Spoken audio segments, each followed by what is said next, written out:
اوس عالم الغیب په غیب پوهېدونکی دا د چا صفت دی؟ د الله صفت دی. دا صفت مخلوق له ورکول، پیر صاحب له ورکول، فقیر له ورکول، بزرګ له ورکول، پیری له ورکول، دغه رنګې بل یو مخلوق له ورکول، دا څه شی دی؟ دا د هغه عبادت دی. خو افسوس خبره دا ده چې اوس تا خبره په دې ضمن کې راله چې دا صفت نن مولانو مخلوق له ورکړی دی. مولانو نن دا صفت چا له ورکړی؟ مخلوق له ورکړی دی.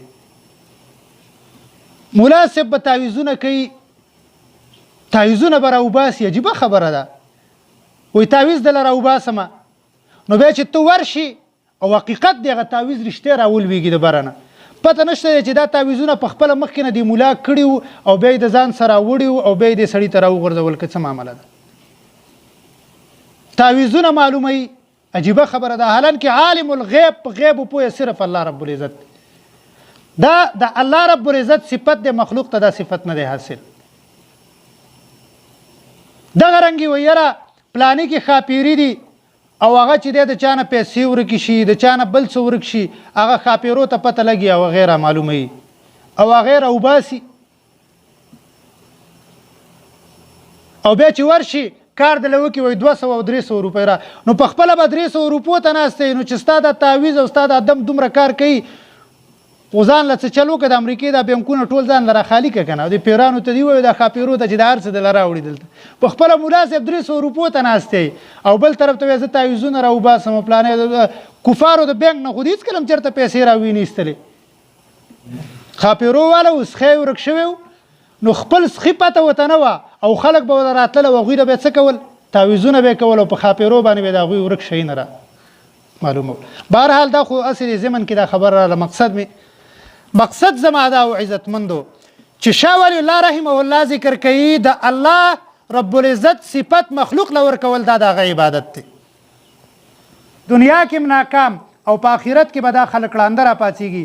زه نه وایم، قرآن وایي الله رب العزت فرمایي من اعرض عن ذکري فإن له معیشة ضنکا ونحشره یوم القیامة اعما.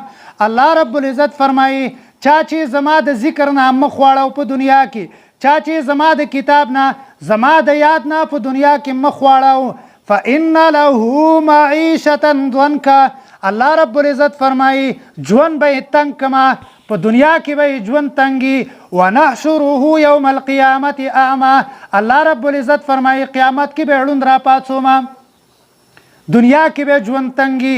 تاسو وګورئ کم مولان کم خلک چې د قرآن مخالفت کوي، د قرآن نه اعراض کوي او خلکو ته وایي چې د دې خلکو قرآن ماورئ، د دې خلکو ژوند به لنډ او تنګي. او الله رب العزت فرمایي قیامت کې به ړوند راپاڅوم، ړوند به راپاڅوم.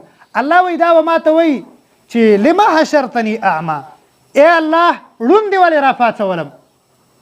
زما سترګو خو کار کوه که نه، نن ولې زه ړوند یم، زما نظر کار نه کوي. وقد كنت بصيرا. الله به ورته فرمایي قال كذلك اتتك آياتنا فنسيتها وكذلك اليوم تنسى. دقه شان زما آیاتونه راغلي وو، تا ترې مخ اړولی وو، تا هیر کړي وو، تا ورته توجه نه وه کړې. نن دغه شانې کې ته زما د رحمت نه هیرې، نن به په تا باندې زما رحمت نه